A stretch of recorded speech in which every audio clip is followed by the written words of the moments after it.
Welcome back to Breakthrough Conversations. I'm joined with Mark. Mark, thank you for bringing me into your beautiful home. Pleasure. And if you could start with telling us a little bit about what you do and yeah, well, you know, people tend to get stuck in their traumas, stuck in their patterns, maybe a bit overwhelmed. So what I do is help people through those patterns. And, you know, at One Tribe, we do that through shamanic training. So we train people to be healers, which means you have to cleanse all the stuff out of the way. That's probably the deepest work we do. And then they can go out into the world and help other people. And we also do it through things like sound healings, workshops. And I'm pivoting a little bit, probably this year, from spending 20 years of teaching shamanic healing as the sole thing to actually bringing healing out into the world through bigger workshops. Fantastic. Yeah. Yeah, that sounds awesome. I wanted to just take you back to the beginning. When did you first get exposed to this shamanic work, and how did it really, you know, grab you into your and pull you into your purpose? Yeah, I met my shamanic teacher. I didn't know she was going to be my shamanic teacher, but I went for a reading with her, and I was about 21. Okay. And I'd been doing maybe 10 years of meditation before that, and I felt that there was something missing. And I met her, and she was just like the bridge, you know. She was just like literally like having a phone straight to between you and spirit, and specifically like all my guides. Wow. So I felt them, I sensed them, but I didn't know them, you know. So she introduced me to them, and I was so curious. I just kept asking questions and questions and questions, and they would give me all the answers. And so, you know, how do I build this connection? How do I deepen this? What can I do? This area in my life, this area in my life, how can I help? And so, how can they help? And I just got like a year's worth of homework. And so literally every day I just did that homework, and I had it on a cassette tape. It's going that far back, like over 30 years.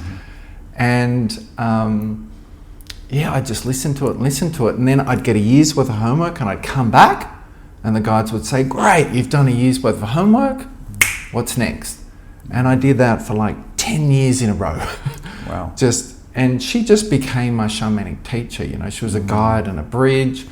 And then we went on big shamanic trips. Like we went all through America for 3 months, and being on the land. My brother lives over there, and he's got like a hippie van. Okay. And we went traveling around, and it was like shamanic boot camp. Wow. You know? Was that South America? No, it was America. Oh, okay. Yep. Yeah. So we both have had like lots of past lives in the Native American tradition, and I'd been to visit them when I was like 25, you know. Wow.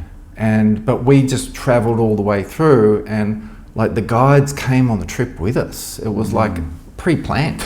Wow. And like, you know, I just got all this medicine along the way. We did loads and loads of healing work.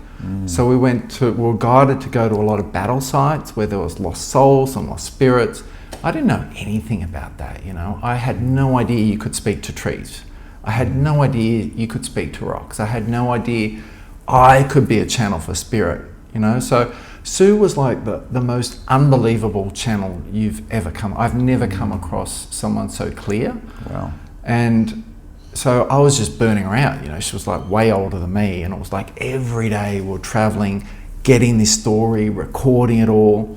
And one day she was just like totally burnt out and said, you take the recorder. And I said, what do I do with it? I said, just channel it. Wow, okay. And so I just went, you know, and then the words started to come to me. And so we shared this journey, and, you know, I could have thought that I was crazy, but I had this woman beside me who I trusted, and when I was connecting with something, she was too. We weren't talking, but she'd say, I sense this guide is here. And I'd go, so do I. And they're saying this. That's what they're saying to me. Wow. You know, so I overcame all my doubts. My mum's a psychiatrist. She thought I was completely nuts at the time. But, you know, she's had a big spiritual awakening with her own guru and her own tradition, and she ended up opening up to me and what I was doing. Wow. Yeah, so that was the start of it. And then after that journey I came home, and then I was living on the East Coast, and I had really cemented in a relationship with the guides, And I was like, Sue, what's next? There's no like spiritual circles around here. And she said, well, you've got the guides. They're spiritual teachers. You know, it's time to start teaching. And I just went, and it took a big gulp. I didn't know how to do that, but I wanted to learn. You know, I wanted to know. And so I did. I just connected with the guides, and they said, you know, do this 12-week program, do that 12-week program, do this weekend retreat. And I just did, you know, and people came and we grew together. And then after a long time, it started to actually develop a curriculum, you know. So it's like level 1, then level 2. I'm like, is there anything more? Yes, do level 3, do level 4, and now do level 5. So the whole content came from the guides and came from experience and just my absolute obsession to make it better and better. Yeah. You know, so it's sort of a bit trial and error. When I was younger, I was just didn't know anything, so I was just a hollow bone. I was a clear channel. And when I listen back to some things that I recorded like 20 years ago, I'm like, wow, I'm still saying the same things. Back then, I had no idea. You know, now I've got like 20 years of experience of working through people's deep traumas and bringing who they truly are out. And I actually know more what I'm talking about. Back then I didn't, you know, but the words were true because they came from a higher source. What were some of the things that you were doing to really become a clear channel? And obviously you talked about having some doubts, but I would imagine there's a certain amount of mental chatter that can be in your mind. You're like, oh, did I hear that right? Or am I making that up? Or how did you really get clear on those messages? Well, I think the main thing is doing the healing work on yourself. You know, like, it's not like I just started, you know, like I'd done 10 years of pretty deep healing with this shamanic teacher.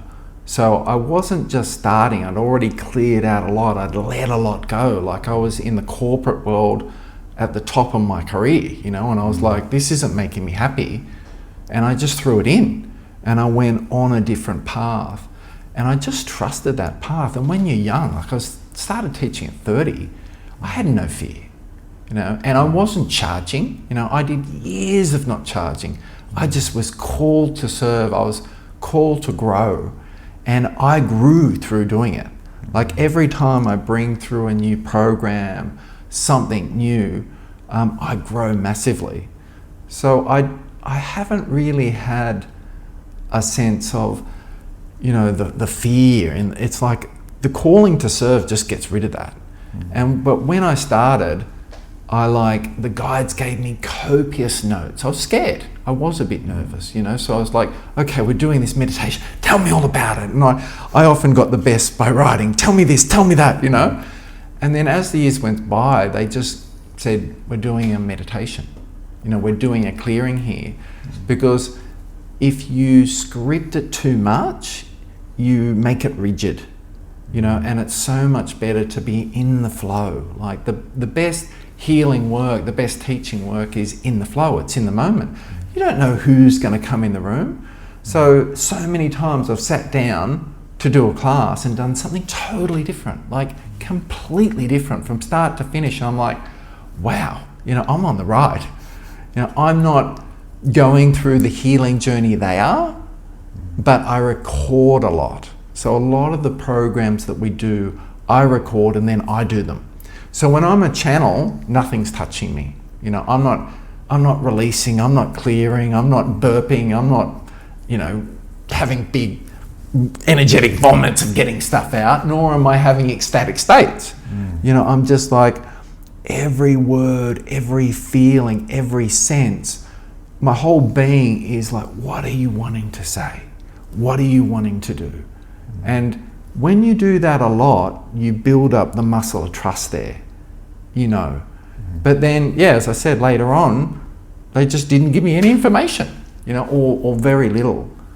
But it's amazing and exciting to be on the edge, you know, and when something new's coming in and you don't even know what it is. You know, it's quite exciting when you're teaching it. How many guides would you say that you have at any given time? Do you get certain guides for certain missions and they go away, or are they with you for the whole earth life? Like some guides come and go, you know, like so on that trip I was talking about, like 20 years ago, I had a guide that took me through my deep healing journey. And he hardly said anything. He said, "It is good." Like, that was about it. Yeah. But he was there when I was bawling my eyes out. Like, seriously, I had the most intimate relationship with him.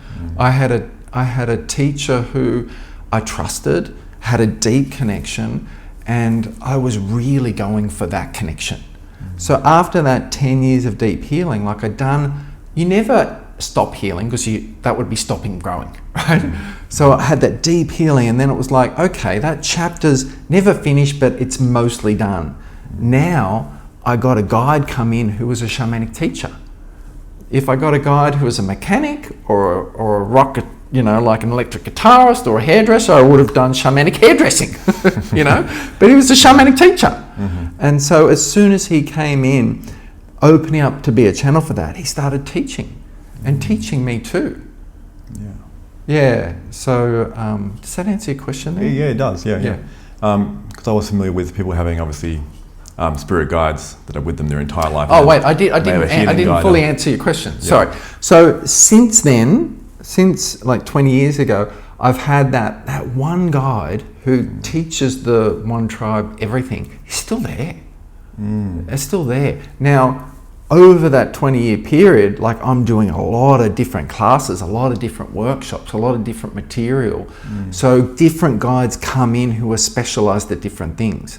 Now, when a guide is with you for a while and they leave, it can be a bit emotional. You might not even know why, but it can be one of your guides leaving. So when that guide who was with my healing journey left, and the one that came in for my teaching journey, the next phase, I was really sad at that, leaving, but I had a new guide. So, you have your personal development guide, one just for you. And if you're going to get into being a conduit, you're going to get heaps. Like, whatever you need. Sometimes I'm working with a client, I'm using their guides. Like, they know them the most. So I might be working with them, and they already have an intimate connection with them. Oh, nice. And you don't know what's going to happen, when it's going to happen. Like, sometimes when you're doing healing or teaching, it can be very light. So it can be words and techniques and journeys and processes. And other times, literally, the guides come in and take over your body.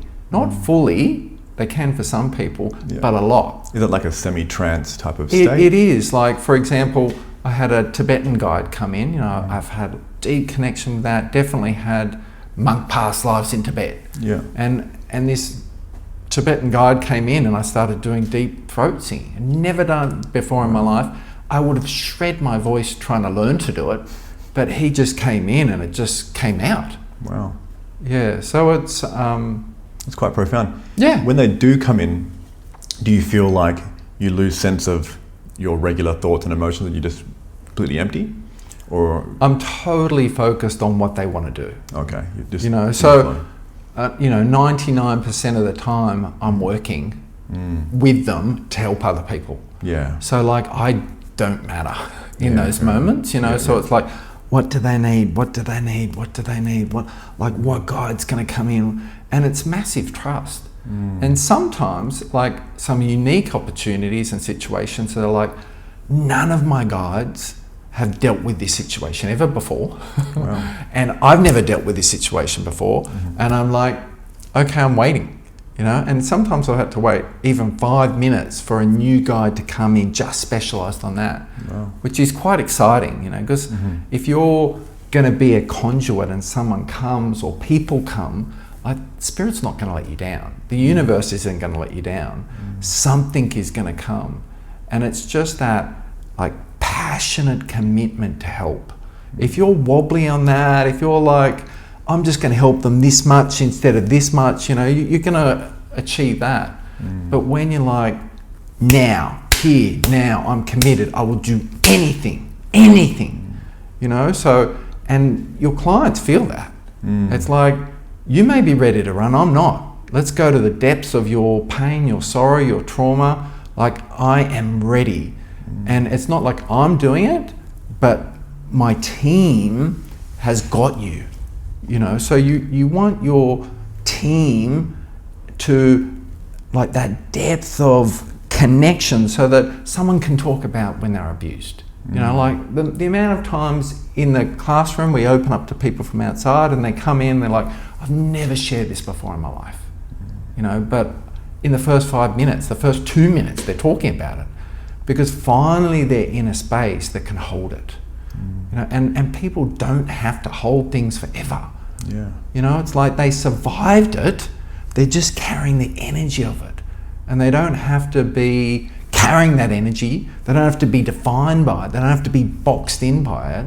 It's possible to like really shift someone's abuse energy that's all through them, and in like with deep power, that they feel clean at the end of that session. You know, that they don't feel that sexual abuse energy, they don't have those imprints running through them. You know, obviously it's a journey to embody that, it's a journey to have a healthy sexual energy with themselves and others, but even that bridge can start. So yeah, your guides will do anything, but you've got to have that depth of, you know, I'm seeing this through, like I will die doing this healing for you. You know, that's a level of my commitment. And people can feel that, you know, like you'll do anything. You know, like sometimes you have to push people out of their comfort zone. You have to push people out of their patterns. Like the amount of times that like, I'm such a loving guy, I'm so loving with my stepson, I'm so loving in my house. I will scream at clients. I will scream at people to shake them out of that, the depth of their despair. Yeah. You know, the depth of their stuckness. You know, like I'm not comfortable with you living like that. Yeah. You know, like look at the impact you're having on the world. Look at the impact you're having on the people. You don't have to live like that. You're choosing to live like that. You know, obviously you don't do that with everyone, right? Yeah, but when it's needed. When you feel that fire, you know, as healers, a lot of people just want to be nice. You know, they want their clients to like them, be nice, be safe, not rock any boats. Your clients have survived the trauma. You know, it's just clearing the energy. They're powerful. Like when you work in this, people are not weak. You know, they can release the stuff that's there. They can. Yeah, well, the human soul is extremely powerful. Amazingly powerful and inspiring. Yeah. And I just want to share one thing. Often when I am the most ferocious, which doesn't happen much, you know, it only happens like right at the end of level 4 when we're doing the deepest work. Like, you know, your level of depth goes to the client's intention. If their client's intention is here, you meet it. If their client's intention is here, you meet it. And in the practitioner training, we have this intention because I want the students to be able to do anything. You know, and so when that intention is set really high, sometimes what comes out is the Divine Mother, and it's like it's her that is not going to put up with smallness, is not going to let them stay in that box, it has the fire to burn the safety bridges that lead nowhere but despair. You know, so yeah, it doesn't happen much, but maybe once training. Yeah, every now and then. So just touching on the Divine Mother, would you say the Divine Mother is God itself, or is that Mother Earth, or what exactly, how would you define the Divine Mother? Well, the Divine Mother is an aspect of creation. You know, so in the shamanic terms, we say everything's one. You know, but there's a masculine pole and there's a feminine pole. And we see that, you know, there's up and down, there's opposites. And the feminine pole of the Divine Mother energy has many aspects to it, right? Like you think of nature, the calmest wind in the most ferocious storm. You know, you think of like the most fearsome thing in nature for a hunter is a mother protecting its young. Like it's ferocious. So the Divine Mother, you know, think of Kali in the Hindu tradition, like she's the one that cut off the heads of all the demons and slayed the beast that none of the gods, none of the masculine energies could do. You know, so feminine energy isn't all soft. You know, it's unable to flow. You know, it's got this flow. It's not like boxed in. And a lot of probably Western societies tried to box in the feminine.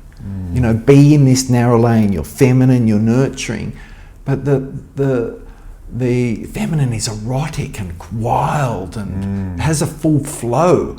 And, you know, for the masculine energy, it's to be able to let that divine feminine have its full range of emotional expression, its full range of divine expression. Yeah, so, you know, in terms of the, like, Mother Earth, you know, we call it Mother Earth in many traditions. It's a feminine principle, you know, and so is things like abundance. You know, abundance isn't masculine, it's feminine. You look at all the energy, the gold, it all comes from Mother Earth, like the housing, the bricks, you know, it's all mother, it's all the divine mother energy. So, yeah, and masculine, feminine energy is very different. They're not the same. Yeah. And we have that in ourselves, right? Yeah. I want to touch on back to the guides. If there's students you have, people who are seeking to commune with their guides or get a better relationship with their guides, are there some practices that you give them in regards to doing that safely and all that sort of thing? Well, the first thing is they can all do it. Yeah. Right? But the problem is, in the West, for some reason, it's like people have this idea that they've got to see. It's got to be a shamanic seeing. If I don't see my guides, they don't exist. But we have all the senses. So we feel them, we know them, we hear them, we sense them, we intuit them, we smell them. You know, it's like, it's all the senses. So a lot of people I find are like boxed into this, but a guide, which is just the oneness energy, right, will always communicate with someone about what is the energy behind whatever the person's problem is. It's just like being open to how that comes for you. And like, when I started, it was all knowing, and then it was sort of feeling, and then it was a bit of seeing, then it was sensing, then it was hearing. Okay. You know, and then you sort of, it's a bit of everything. So everyone can do it is the first thing. The second thing is, it's easiest to do in service. You know, like in the shamanic training, for example, when people are looking to connect to their own guides, they can have their doubts, their insecurities, their I'm not good enough. They can have hundreds of blocks to receiving the message. But when you need to help somebody else, you do. You know, you put those fears and insecurities away because you have to help someone else. It forces you to sort of get out of your smallness and let something come through. And something always does. People just need a little bit of training to sense it, or sometimes they really shut down that shamanic diagnostic sense, you know, that ability to intuit and know, and that's usually because they've been punished. Either that wasn't allowed in their background, in their family, like that's a bit weird, but often it's even persecution in a past life, you know, and they were persecuted and killed for helping and serving and being a channel, which is natural. Like, you know, anyone can be healing. You don't have to be a healer. You don't have to be a monk. You don't have to be something. You know, we're all healing for each other. It's just in the shamanic healing, we're not taking that on. Like people sometimes, you have a problem, give it to me energetically. You know, I need to suffer to help you. But in shamanic healing, it's more about being a clear channel and enjoying it. Like you're not having to do it. You've got the oneness energy, and they've got the oneness energy to help shift and move that gracefully and powerfully without effort. You know, when you do it with effort, you're like pushing and you're exhausting yourself. Yeah. But when you allow it, then it flows, and it's all about trust. Like at the end of the day, when we come to their students' final review, I always say it's like a snapshot, like where are they on the journey of trust? You know, and you can't force it, you can't push it, you can't rush it. Like however much they trust life is how much they trust their guides. So, you know, if you didn't trust your adults in your life, if you didn't trust society, if you have religious problems, you know, and you don't trust anything, your capacity to trust the guides is limited. So it's a healing journey. Life is trust, isn't it? Yeah, you're either open and you're in the flow, or you're not and you're controlling and trying to look after yourself and protect yourself, and they're out to get me and they're out to get me. Same thing. So however much you can trust in life and be open is how much you can be a hollow bone, a clear channel. Yeah. Well, does that trust also sway into the fact people have like energetic protection and things like that? Like people speak of, got to protect our energy, going to a shopping centre, put your barriers up, that sort of stuff. Are these just ways of control where we should have trust, where we are safe to do this work or to be involved in spirituality or to become a shaman? Would you find is trust enough to protect yourself energetically, or are there some things we should be doing to keep our energy and that sort of thing safe? there's some, there's parts to it, right? Yeah. There's like, you've got energy. When our energies come together, there's going to be a bit of crossover. Yeah. And so there can be a bit of transference of energy. Okay. But, like when you're clear that this is my energy and that's your energy, and I don't need to rescue you, I don't need to help you, you can do that yourself. You have it within you. It's just a journey to let go of what's not yours, reclaim what is. There doesn't have to be this big transference of energy. So let me just go back to your question. So what was it exactly? Looking for the safety element of it? It was kind of energetic protection. Yeah. Like, let's say I work in mental health and I have a few people, schizophrenia, things like that, can be quite aggressive, and I'm like, how can I protect my energy so when I leave I'm not feeling a bit gross or things like that. I don't know whether that's all placebo in my mind, if I'm going in with fear and getting a fearful outcome. Well, but like for example, with my wife, like she works in the hospitals, never picks anything up. Like never. But she just doesn't have that as a belief system. Okay. There's no fear there. There's no, like, if energy's coming in, there's some sort of belief that I can't say no to it, or there's some sort of belief that I need to take it in and on. And like, you have a strong calling to help, right? You want to serve them? Absolutely. Yeah. So that can be a window in. It's like when I'm working as a channel, I'm quite clear. I am not doing the work.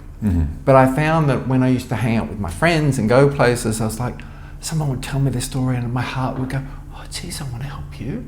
And I would. All their energy would just come in. And I didn't know at the time, I'd be foggy and I'd come home and have to clear myself. Okay. So just our sense of, I want to help, I want to serve, I want to alleviate your suffering. Rather than remembering and seeing the wholeness in them and getting them to see the wholeness in themselves, and not labeling them, not putting them in boxes. Like, I work with people who sometimes are, just come out of psych wards, and people think they're crazy. They're not crazy. They're like, that someone's really is sending them energy, but they're just too scared they've never had a voice to say no to it. Yeah. And I had one client recently who really believed that they were being cursed by this group who they paid a lot of money to heal them, and they get better and then they get worse and better and worse. And they were like, I think they're invested in me not being good because they want more money. Yeah, well, like pharmaceuticals. and it sent them crazy. Okay. They went to the psych ward a number of times, lost their husband over it. It's devastating. Yeah. But they didn't take any of the drugs, and they knew they weren't crazy. And so when I worked with them, what I was shown was that doesn't matter. That's the last thing. Clearing that is the last thing. Why do you believe you can't say no to someone's energy? And it was just tracked down the family line. Like, as far as she knew, her grandmother, maybe her great grandmother, her mother, and she were all scared of the spiritual dimensions. Like they were petrified of it. Yeah. And in that tradition, actually, if you sort of really went into that, you get persecuted for claiming that you were spiritually connected, through the religious line. Or you become a heretic and... Yeah, well, you get killed, right? Yeah. So there was just enormous fear. Once we cleared the fear and released that, so that she really didn't feel scared anymore of the spiritual dimensions, like saying no and, you know, practicing taking her voice back, all that stuff, she could say no to that energy easily. That wasn't that hard, you know, and she'd been hearing voices for years. One session, she stopped hearing the voices. Wow. You know, I've got to follow her up, but, you know, last time I got in touch, the voices are gone. We just need to know that it was possible. Yeah. Right? Yeah, that's very interesting. I mean, I can see that stuff in my family with Christianity being a big, strong point in my stepfather's family, because my real father, he's a spiritual medium. Yeah. My stepfather, a very strong fundamentalist Christian, Seventh-day Adventist. So I had both of them growing up. Yeah. So it was like I took on a lot of Christianity beliefs. Yeah. I was working with my father as well in meditation, spirituality and things like that. Yeah. But fear was the biggest one for me. Yeah, sure. So when I would have certain dreams or lucid dreams or astral travels or deep meditations, I would always become with fear when I get to a certain threshold, and I have to like work with that fear, work on my beliefs, and, you know, weed out all the demonic philosophy to go deeper into the meditation. Yeah. So just knowing that journey has been very long for me, about 15 years or so. Yeah. But I can just see that it is a belief system, but it's a paradox too, because I know that the belief system allows you to access certain things which could be give you that experience that you're actually believing. Sure. Yeah. So of course, if you're scared of the devil's going to come to you. Yeah. As an energetic field or something that's going to be like that, and not being able to say no to it, or feeling that you're guilty for, you know, following your calling. Yeah, exactly. Yeah, it's a tough road, but I respect what you're saying, because what you said just now, the way you've condensed that information into 2 or 3 minutes is incredible. So, oh, good. Okay. Yeah. Yeah, and so, you know, on one level, obviously you know where it's from. You know, like, so it is possible to really feel into where that is in your mind, body and spirit, and give it back and put it into the religious fires that are unconditional love, like to do that. But, you know, I would sense that you probably have past lives with a similar theme. Oh yeah. So you know, I can feel that too. Persecution and all that sort of stuff is probably, and maybe even like strong religious order stuff. You know, like you might have been really in that field and taking that in and being indoctrinated into the strict view of how things are. It's spiritually. Yeah. Over lifetime. So that's part of that's going to feel comfortable but restrictive. Yeah, absolutely. Yeah.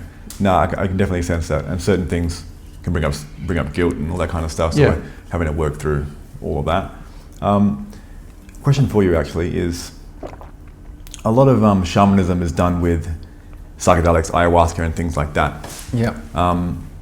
Is that primarily how shamanism is used, or is that just one form of shamanism? What is your take on? It's one form. Yeah. You know, so like. I don't, and our school doesn't use any of that. You know, I don't even have a beer. So, you know, but like in some traditions, it's really deep and it's safe and it's studied. Sometimes that's abused and misused, perhaps, or not really safely held, perhaps. But you definitely don't have to. You know, like so.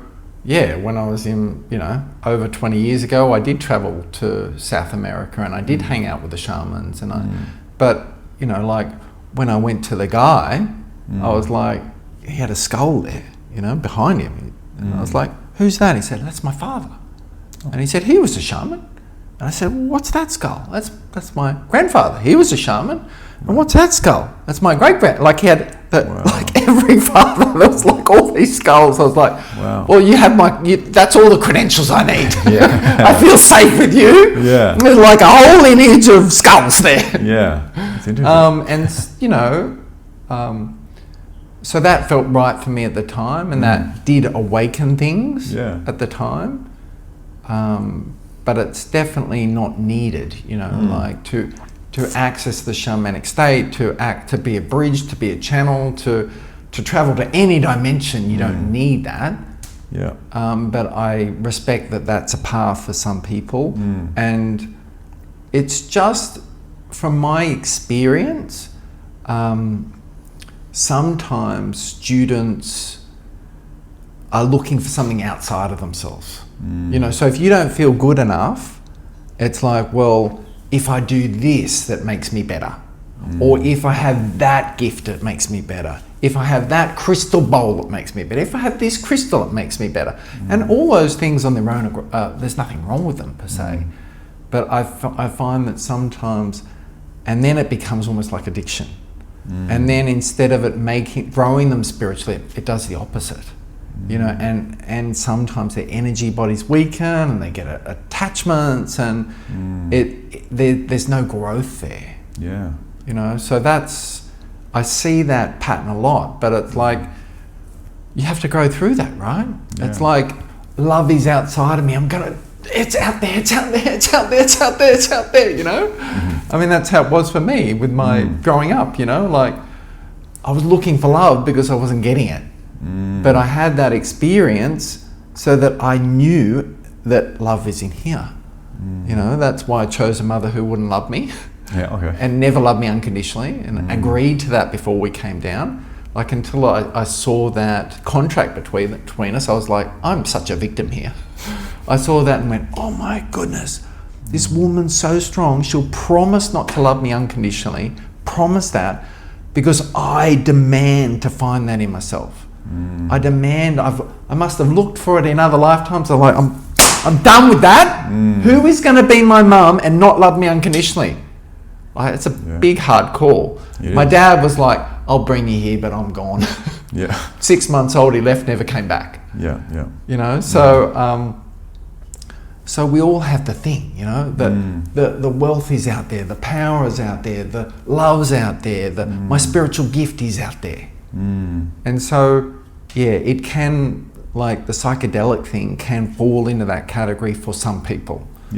But you just got to think, you know, is this held well? Like, is this an unconditionally loving space? Am I growing? Am I expanding? Is this serving and helping not just me, but the world? You know, if it meets those things and it's your path and your calling, great. If it's not meeting some of those, and maybe some people need it to start, but, you know, you don't need something external. You don't. Like, you look at all the traditions, all the great saints and sages and shaman, you know, they all say the same thing. It's in here. It's not in a mushroom. It's not in a cactus plant. You know, it's in your own heart. Yeah. No, I love that. And given your experience in the shamanic world and helping people heal over, you know, decades now, are there some themes that you are seeing again and again and again amongst people that come to see you?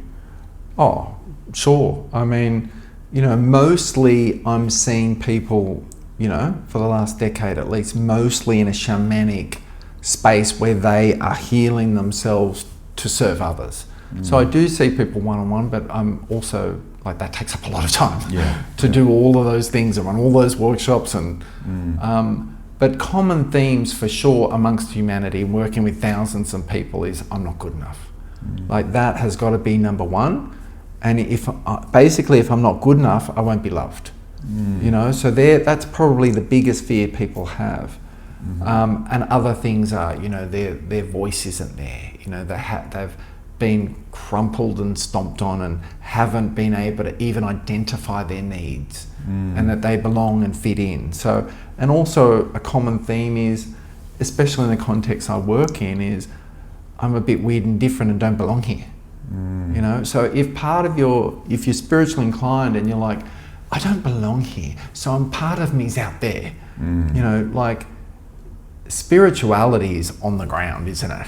You know, it's like, how are you relating? How are you loving? How are you present? How are you embodied? How are you supporting? Like, it's service, it's giving, it's loving.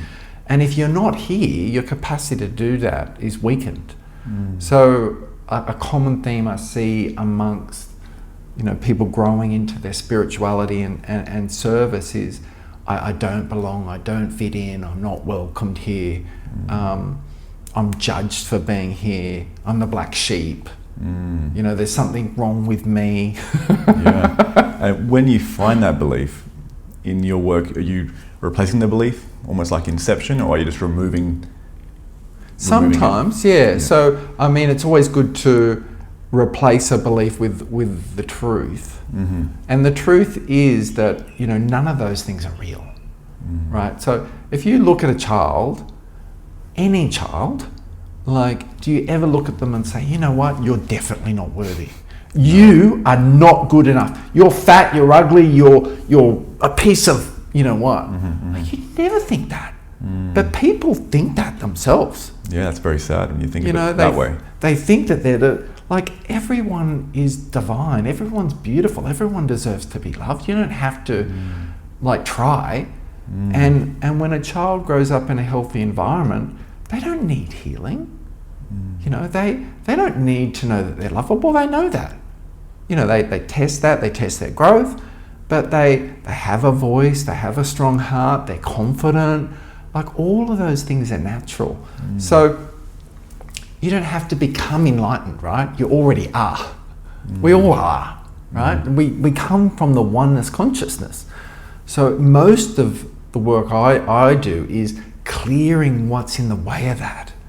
And when you clear that and you rebalance that, then that natural wellness can take over.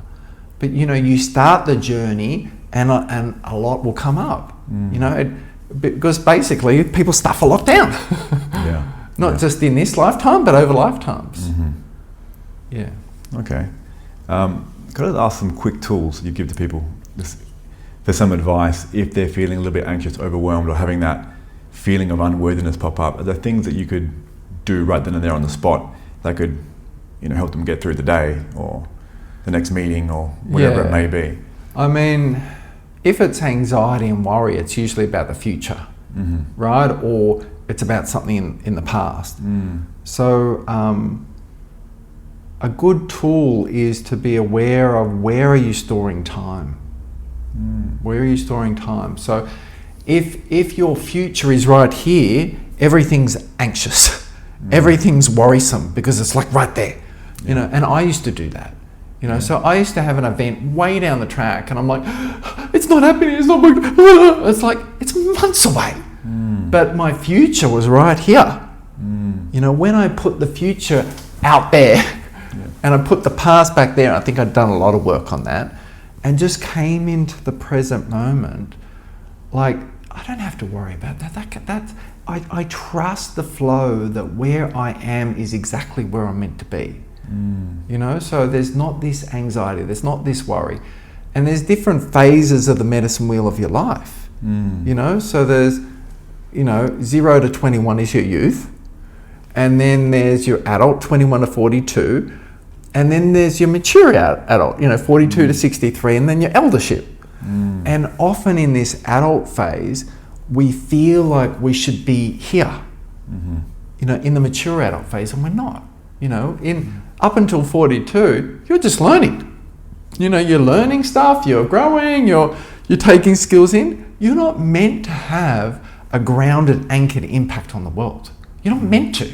You're right in that phase. But I remember when I was like 35, I was like, I know my calling, I know it's to help and serve, and I'm not doing it, I'm so far behind. You know, I wasn't behind, I was exactly where I was meant to be. You know, and when I turned 42, which is when you start bringing physical form to your vision and purpose, you know, I bought this house. So clearly, not for me, I bought it for the school. You know, it needed a physical structure, it needed a space. It needed to have all these things, which I thought was impossible for one property, but it manifested literally in 24 hours. And I never thought about having a house before. Wow. So, you know, the different phases of your life, you know, that sort of, especially 21 to 42, like, you know, that you can have a lot of expectations there. And when expectations aren't met, they lead to disappointment. And when that carries into your mature age, it can lead to bitterness. So just knowing the different phases, you know, spring, summer, autumn, winter, you know, the first 49 years of your life, believe it or not, you're breathing in. You're like, you're breathing in experiences, knowledge, wisdom, power, confidence. It's only at 49 that you start to breathe out. And that's when you give back. So why all this stress? Why all this worry? Yeah. You know? It doesn't mean you don't go for it and you follow your dreams and your passions, but also knowing the phase of your life that you're in can bring a lot of, like, calm the nervous system down. You know, you're not meant to be beyond where you are. And another practical thing that I actually heard really recently that I love, and it's basically you're either open or you're closed. And if you just stay open, you're not shoving more stuff down, and then you're not having to deal with more stuff. And if you're open, your natural state, it is uplifted, it is loving. But when you start that journey of opening and you stay open, don't be shocked when the stuff starts to come out. You know, it's the same in the shamanic healing. You know, you're held in this deep container, you're starting to bring all this stuff out, and it will come out until there's nothing left. And it's not like it ends, because it's often what's in the way of who we truly are, which is enlightened, which is oneness, which is unconditional love, where the growth is. So as much as possible, I love, this isn't me, this is what I heard just the other week and I've been practicing it. Just stay open, which means relax, don't close. And it's amazing how conditioned we are to close. You know, like you wake up in the morning and sometimes the first habitual thing is to close. I've got another day, I've got this to do, I've got that to do. And then, you know, people aren't like sort of taking time for themselves. What's my mission? What's my purpose? Sitting in that, like consciously creating how they're going to be in their day. They're just getting this and getting that. And before you know it, you're overwhelmed and the day hasn't started. You know, and that's closing. So this great advice was just to breathe. Not just breathe, relax. When you feel yourself closing, open by relaxing. And I've found that really amazing. Yeah, so I would definitely share that. Nice. And you were looking for like a few tools, yeah? Yeah, it was more just something people can do quickly. Yeah. So, I mean, there's no shortcuts. So quickly is just don't close. Yeah. And also, like, you know, don't be living in the future, because it's worrisome. Like, put that in the future. Don't be living in the past, because you're going to be carrying a backpack around with you. Just let me feel into what's another really good tool. I feel like the absolute 100% most important thing is your state. You know, so cultivating a good state. Like, if you're in this state, you know, what are you going to get done? You know, if you're in this state, what are you going to get done? You know, how are you going to approach the situation, the problem? You know, so like consciously bringing a good positive state and like taking the time to shift back into it. Like, how can you get back into that good state? You know, it's not like we have to work and work and work to get in a good state. Like, I'm not in a good state. Okay, I can do it. You know, like, so finding a state that is loving, that's empowered, that's open. So even just noticing like this, like, you know, do this and breathe more. And people, you know, like, people are living a lot in their amygdala, right? In that fight, flight stuff. And so if you find yourself narrowing down, like, widen your vision. You know, if you find yourself shallow, like getting shallow breathing, then, you know, deeper exhales. You know, even just soothing yourself to come back into love. And just don't close. Like, people aren't out to get each other. It's in our heads. It's in our heads that people are out to get us. They're out to hurt us. They're out to rob us. People want the same thing. They want to be loved. You know, they want to connect. They want to feel significant. There's nothing wrong with that. You know, they want certainty. They want to grow. They want to contribute. Like, we all have the same sort of needs. Can I ask you a little bit about manifestation and law of attraction and things like that? Yeah. A lot of people, including myself, like to set out with their goals and things like that, and how can I manifest, you know, the career or the house or the things that they want, or abundance in their lives. What would you find is some of the methods for that, and also the blocks that stop them from having that life that they really want? Sure. So the world operates from our subconscious, right? And there's a reason for that, because we're in our conscious mind 5% of the time. So 95% of the time, we're operating from our deep subconscious. So we're operating from our mother's beliefs, from our father's beliefs, from our cultural beliefs, from our religious beliefs, from past lives beliefs, that beliefs from our childhood. So it's great to have a vision. It's great to like consciously, this is where I'm going. Like if you don't have a map, if you don't have even like a sense of where you're going, and this is happening all the time, like most people's this is not good. Yeah. So coming into clarity here is really good, but I'll give you a great example. Like I worked with my mum's guru on manifesting, and I was all guns blazing. I was like, finances, yes, doing so well, my health, doing so well for them, all this stuff. But the only thing I cared about was one line on my goals, which was kissing in the new year with the love of my life. Every year she wasn't there. That was one on the list, was it? that was my big one. Okay. And I spoke to her on my birthday. She called me and I said, everything's happened, but what's going on? I don't understand. It's not working. And she said, that's because you're not the love of your life. And that makes sense. Like I got no love whatsoever. So I was conditioned for rejection. I was conditioned for abandonment. And so what did I do? I was like, basically she said, I'm stuffed.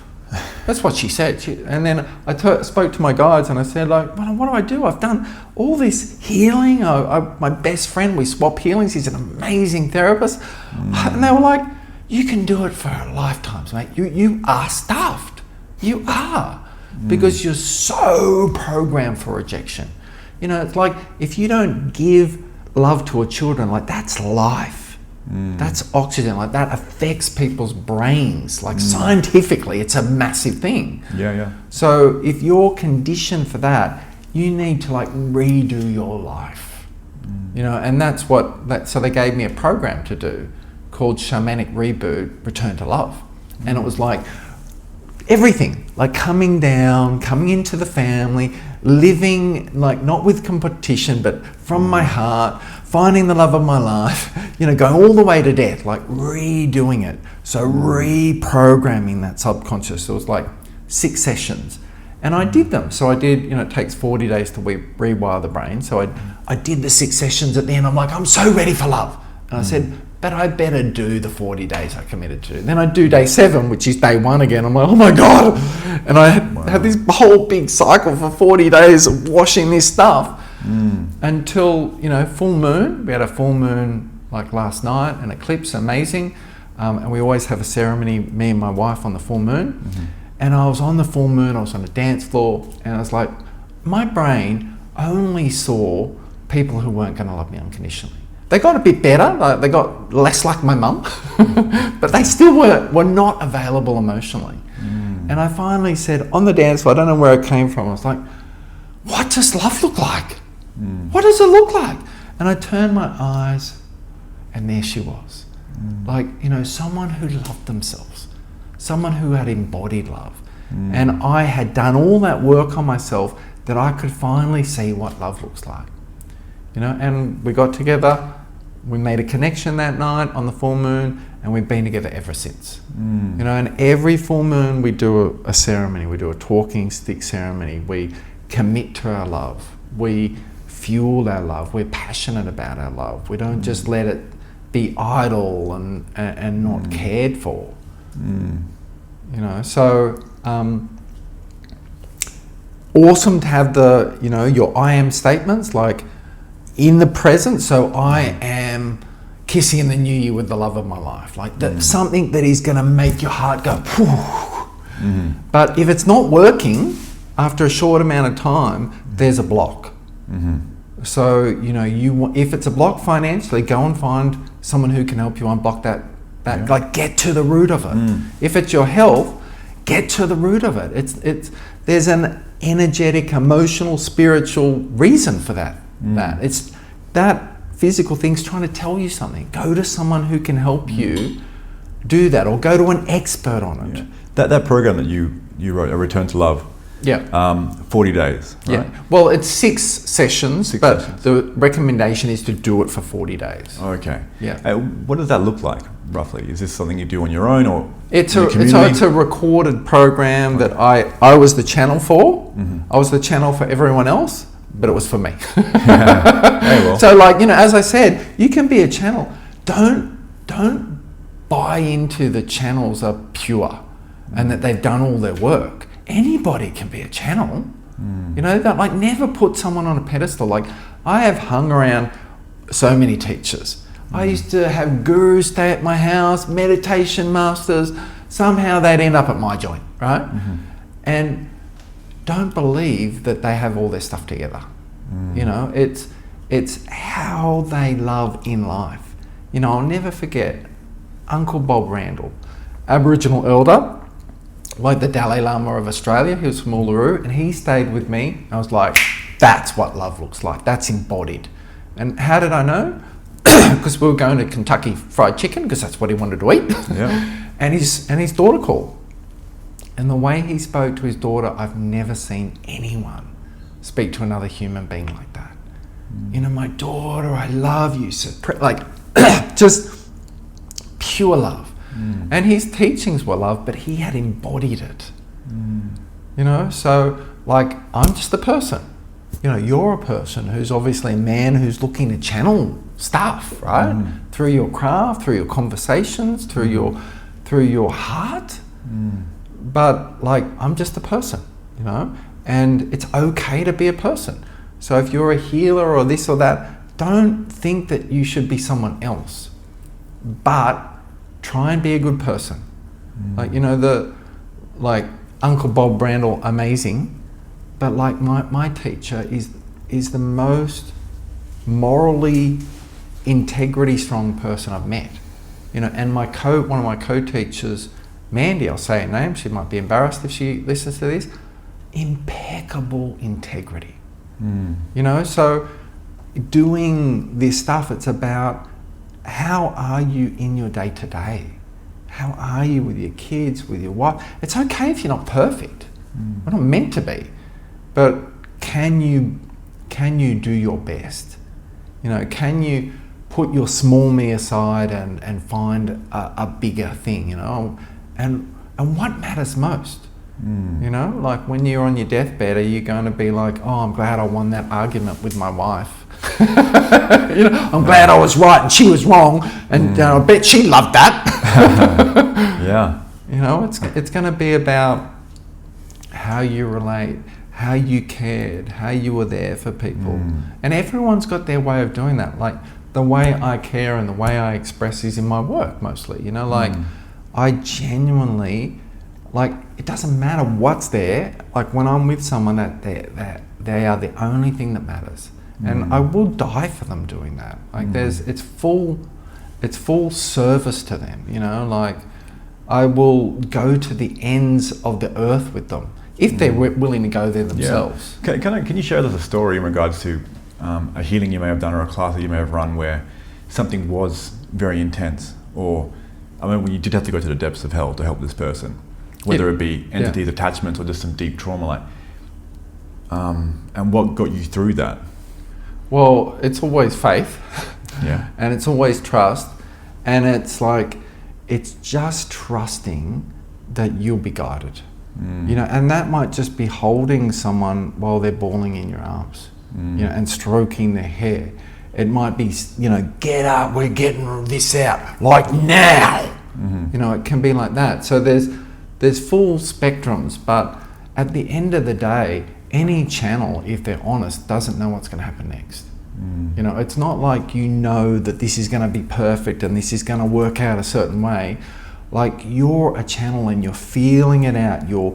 And it's that muscle of trust, that muscle of trust, that muscle of trust, so that when you need it, something bigger than you, at the end of the day, it's got to be something bigger than you that's going to help them. And it's, if I'm honest, it's the people that have had the worst experiences in life that call the most from me, and that I get the most back from.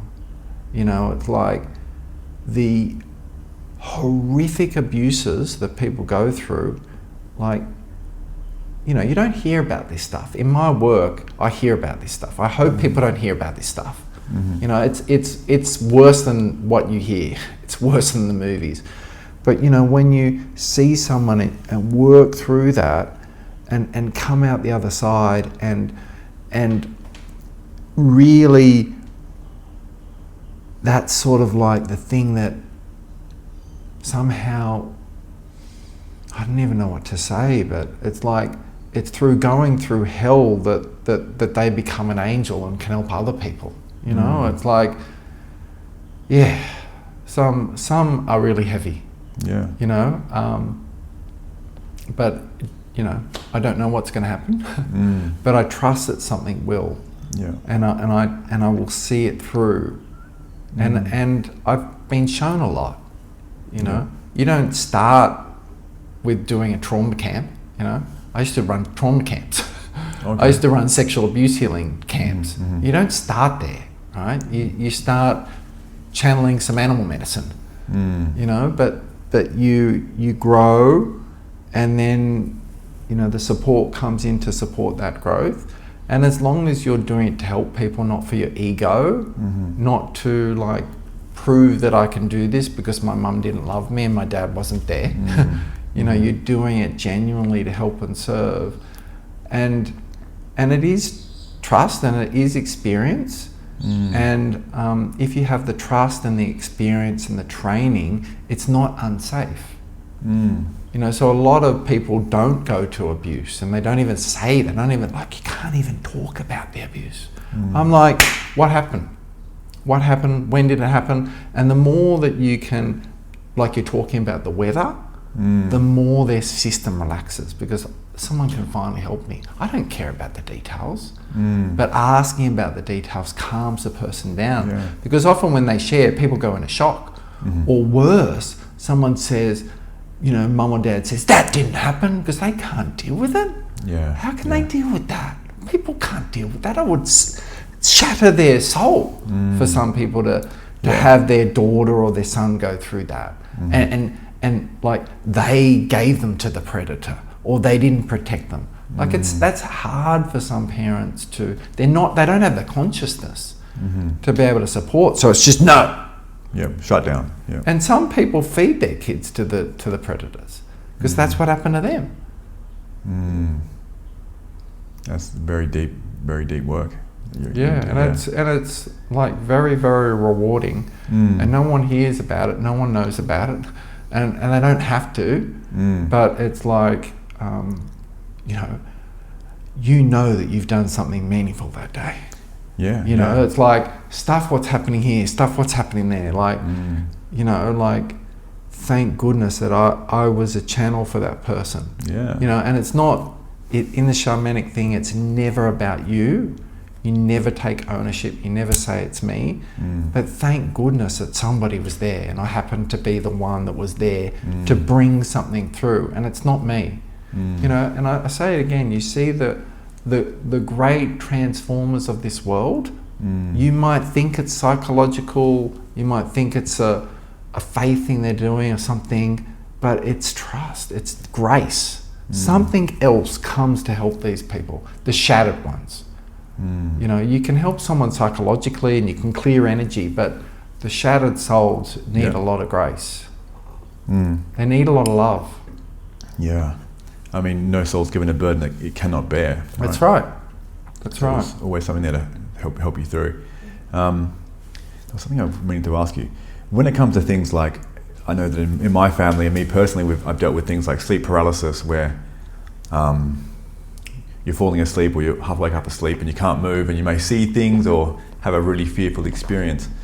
Do you know what exactly that is? Is that a spiritual encounter? Is it just a hallucination? And what does someone do when they're face to face in a fearful moment with a potential entity or even just a hallucination?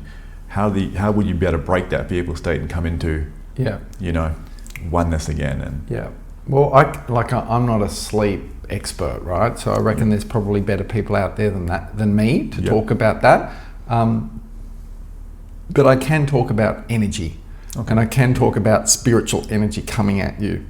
And I actually learnt this with over 20 years ago. I had a girlfriend who she had all these psychic gifts, but she was not balanced. And her ex-boyfriend, she taught all these psychic gifts to, like astral traveling, and he'd been in jail, he'd just come out of jail, heard about me, and he was astral traveling trying to attack me. Oh, really? Not trying, he was doing a pretty good job. Oh, wow. Okay, that's terrifying. And I didn't know what to do, you know, like, you fight me, I'll fight back, you know, so I was like pushing him back energetically until, you know, my teacher said, well, why don't you ask him what he wants? And so this spirit, you know, he came and I said, you know, what do you want? And he was like, well, I want to hurt you. Wow. And I was like, well, that's not a good enough reason. You can't, I haven't done anything wrong here. And I just let my guides come in and take over, and all I heard was screaming. Oh, really? I never heard from him again. Oh, wow. One of the big guys just came and scared him. I'm sure they didn't hurt him at all. Yeah. But they scared him. And so what I learned was when something comes at you, ask, you know, why are you there? What's going on? Yeah. And I often find with the shamanic practitioners, right? If they're scared of things, if they've had traumas around things, they're hyper alert. Their subconscious is hyper alert. And so that energy will start to come at them. But it's a gift. It's like, it's not trying to attack you. It's telling you something. It's mirroring your own energy back to you. Well, it's not so much mirroring. It's more that if you're scared of like a spiritual entity, then you're hyper alert to that. So you will feel that. Now, if you haven't managed that, you will treat that as a spiritual attack and you'll never want to do shamanic healing, right? Okay. But if it's coming at you and you treat it as information and say, okay, this person has an entity attachment that is, and it's like, okay, where's it come from? How long's it been there? It's not really trying to attack you, it's just information. Once they get that, it goes away. You know, and then the client can, you know, the practitioner can deal with it later. So often the things that we're most scared of in a shamanic setting, you'll become really hyper alert to that. So if something's coming at you, it's information. Yeah. Like, what is this? Why are you there? And there is a universal law of free will, right? So nothing can come into your field without your permission. Now, if you say, no, like, do you believe that I believe that you're going to say stop, you know? No. Yeah. You know that I don't believe that my no means anything. So I'm, no. The spiritual world hears that as a yes. It does. So it's like, what do you want? Why are you here? How, like, can I help? You know, often, like, the amount of dead people, like, hundreds and thousands of dead people I've helped cross over. Hundreds and thousands. Well, they're just crawling around. Just crawling around, you know. I'm not on call, but, you know, often the amount of battle sites I've been to and black magic curses put on the line, all this stuff, you know. So that energy comes at you for a reason, you know, because sometimes you can help them. Well, it's a cry for help, I suppose. It is a cry for help. And, you know, you can bring the light down and their ancestors and loved ones, and it can go into the light. Wow, so they actually don't know they're dead, or they do? Often they don't. Okay. Yeah, so you would be surprised. Someone can be dead for like, not crossing over is not a good place to be. Like, they have no idea of time. It's like our subconscious. You know, like things that happen in our childhood, it's stuck and frozen. So your 3-year-old can be, they still think it's happening and they're still trying to protect you from a 3-year-old perspective. So they're like kind of stuck in a dream, or... So they're stuck in time. So, you know, you have to talk to them. Like, they'll be trying to attack me for helping them.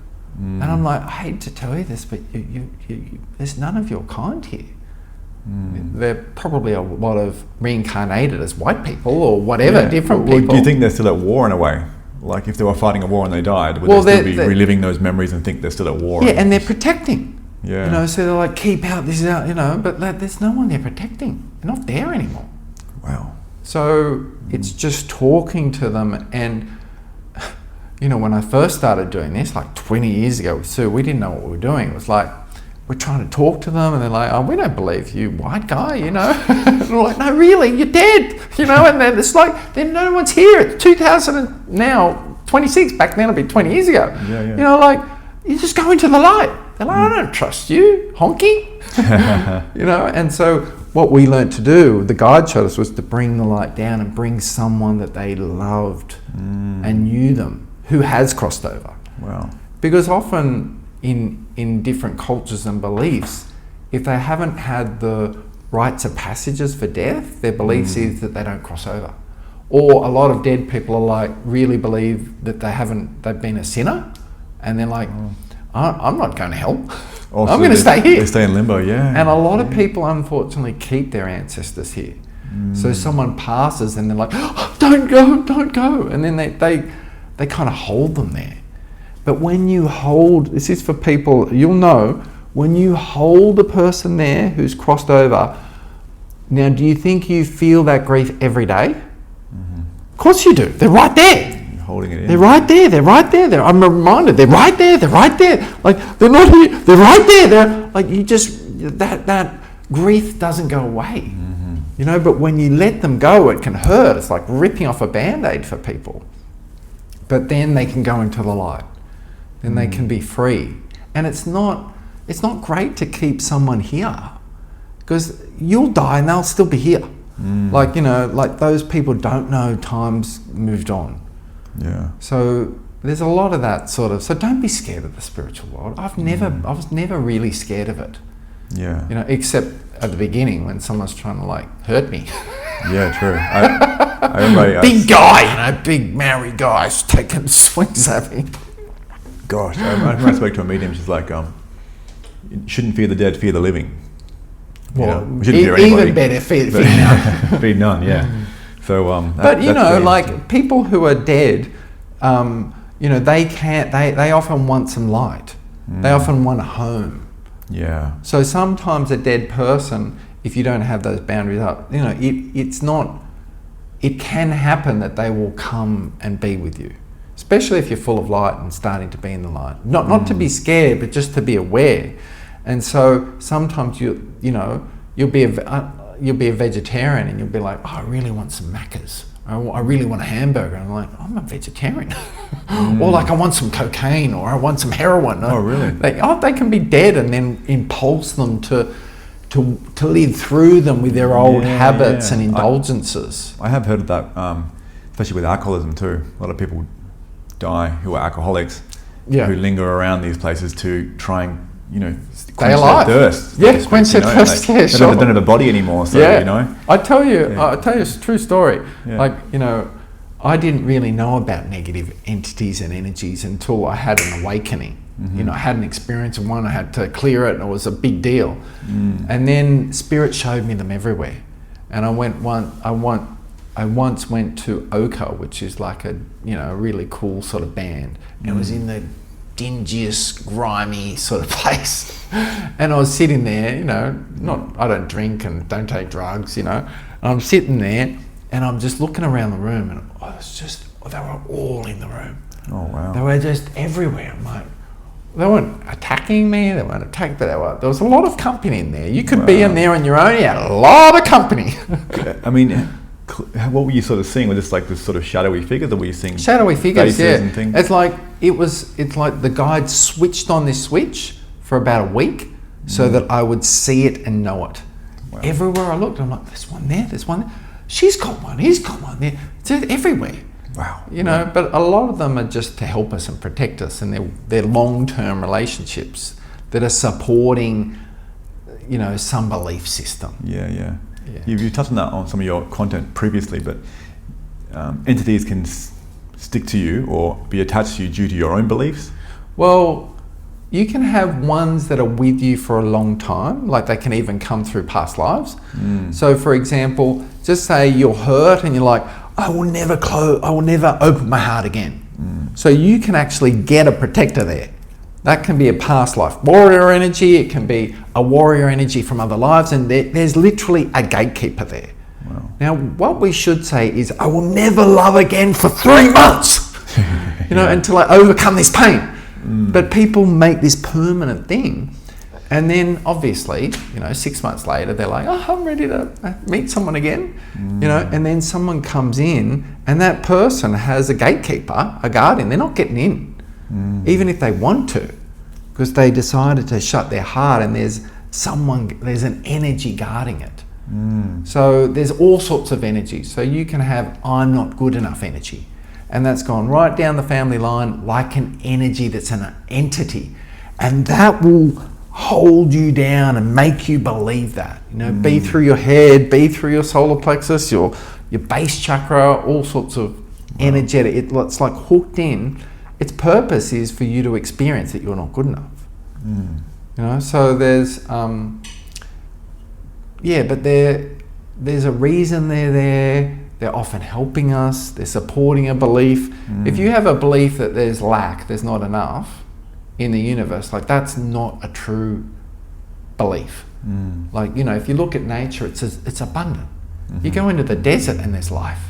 There's beauty everywhere. You go somewhere like the Grand Canyon, for example, it's just beauty everywhere. Go up north, Karajini, it's just like you can't plant a garden so abundant. You can't make one. It's just like it's just abundant with life. And people have survived everywhere.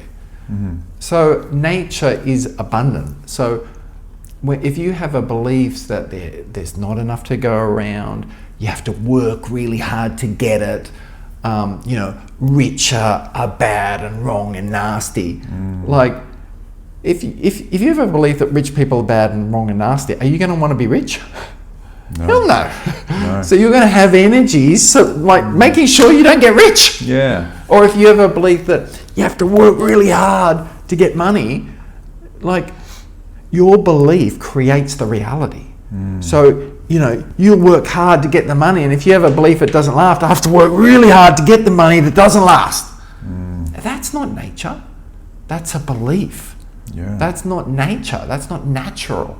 There's an abundance. We are abundant. We are abundance. As a field, we are all of creation. We are all of the planets, all of the galaxies. We are a creator being. Like our being is creation itself. But so of course you need help to not create. Of course you need help to limit you. Have you ever had a personal experience in another dimension, or out of body, so to speak, and being with your guides and stuff like that? All the time. I mean, like honestly, sometimes I've been doing healing work all day. I'm like back in the dark ages. Oh, back in the dark ages. Yeah, I'm like helping someone with, like, I'm there. Is that in dream state, or does this? No, it's like I'm shamanically there. Oh wow. I'm like, someone has a core belief that people can't be trusted, right? Where did that come from? It came from the dark ages, where their own family drowned them because they wanted to get the inheritance. Wow. So you actually visit that memory or that timeline. Yeah, you go to that timeline, you see what happened, and then you release that energy, you clear that dead energy that's still stuck. So like literally sometimes I'll go back home and I'm like, man, I've just been everywhere today. And sometimes you have to go to other galaxies. Wow. Like sometimes people's souls are stuck here or there, or they've got a lost alien, and you're like, well, you can't stay here, mate. Where do you live? Like, okay, where do these, it's like, okay, we need to build a bridge from here to that star system. Wow. Or like back in the day when there was literally, it felt like, I'm not sure if I should say this, but like,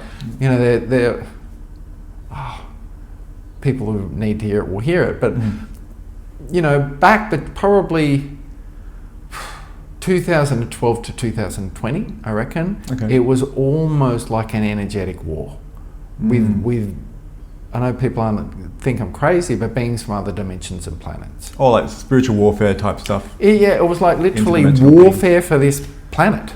Yeah. And it's like my job was just facing off against beings who are like, I want this soul, and they have to do a job for me, and they're full of technology and implants. You're not taking them; they're doing something for me, and they believe that they're getting a spiritual leg up. I've connected with this thing, and I'm like, I hate to tell you, but this doesn't look good. Oh, so they're sort of being manipulated, thinking that this is their guide or something. Again, this plant's going to help me, this crystal's going to help me, this connection with some being from another. Like, we are everything.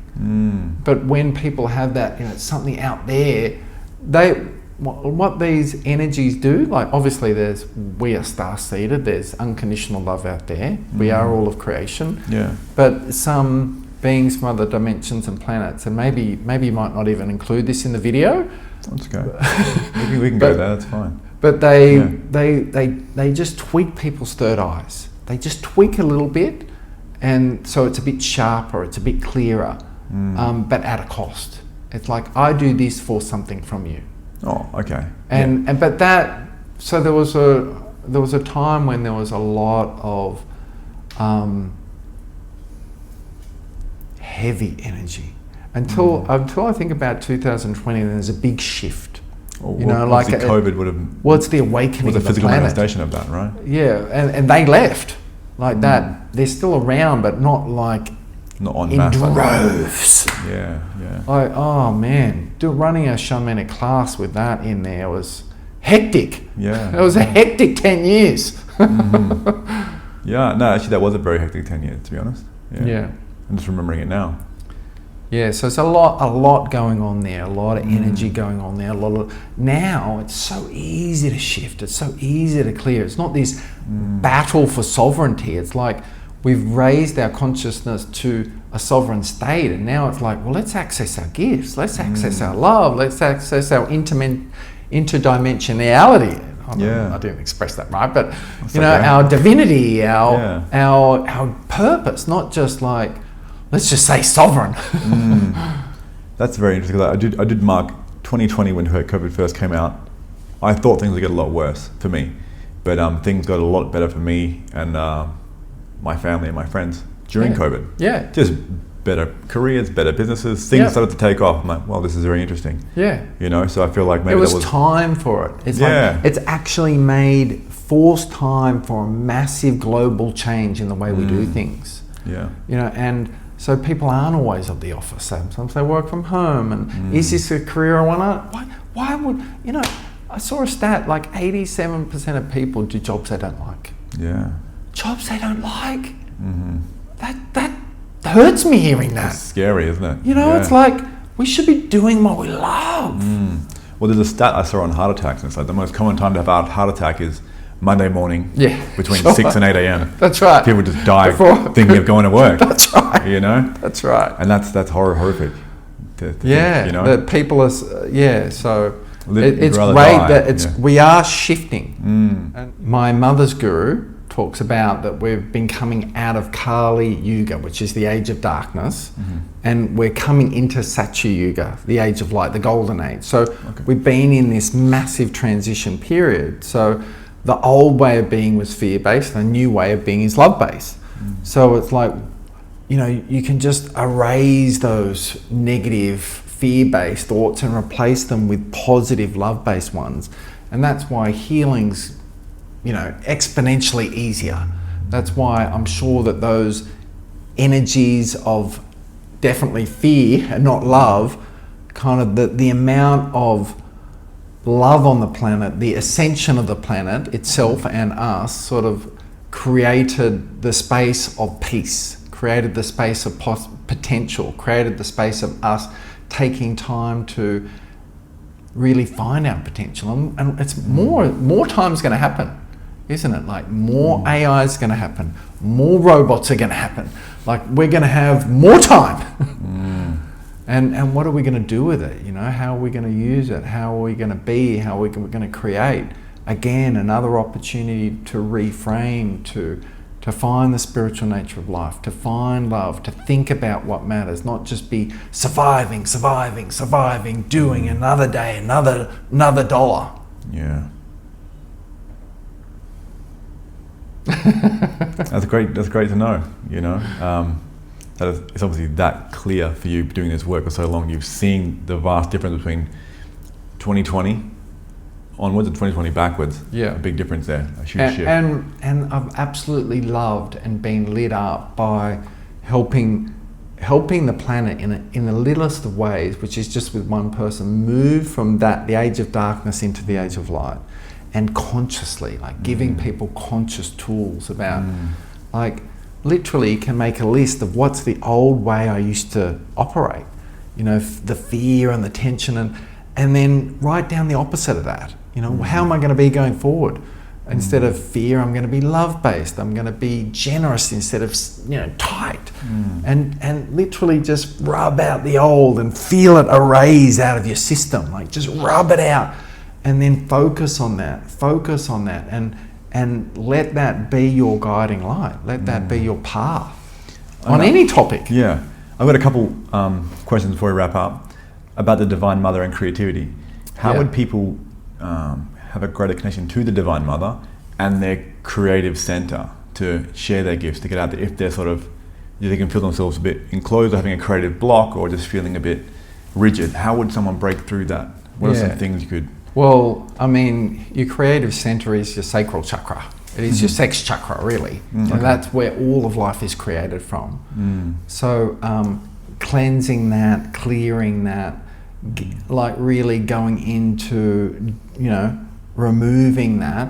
And then the other big center is going to be your heart, like what's your heart to bring in.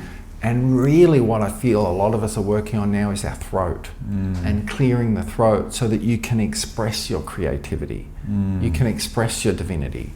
But, you know, connecting to Mother Earth, but it's like the womb of the mother, isn't it? Like, you know, it's down here for women, and it's just like that womb of creativity, and no guilt and no contortion around that area, you know, because that's our creative center. Nice. Okay. My last question. Yep. Is there a question you wish you were asked more often? Because you know there's like a nugget of gold in there that people maybe not ask you, something you've discovered and you know this works and this how powerful it is, but people don't ask you the question. Well, you know, like I'm generally working to heal people, right? So they're not coming to me with how can I grow and how can I expand and how can I go to the next level. I would love it if they did. Yeah, okay. Or how can I connect to the divine? How can I experience myself as divine? You know, it's like, this is bad, this isn't working, which I love doing, you know, because you need to clear that anyway to get the higher dimensions. But definitely, like, it'd be wonderful if people said, you know, I'd love to experience my true nature, you know, and the divinity of my true nature. Like, that would light me up. I'd love to be a channel for that. Yeah, well, I can ask you that. You know, and often I've found in the past, you know, often when you go to bring through those high vibrational energies, what is not aligned to that comes up to clear. So often I've been like, oh, I can't wait to do this program. It's about feeling this. And it's like, oh my God, this is just going through the trenches. It's because that high vibrational energy brings all the stuff up so that you can experience who you truly are. But yeah, I'd love it if people just wanted to know who they are and remember who they are and be their gifts and overcome all the obstacles to, you know, being in their full Ra state and their full love state, full potential. Great. All right. Cool. We'll wrap it up there. Hey, thank you. My pleasure. Appreciate it. Yeah, good one.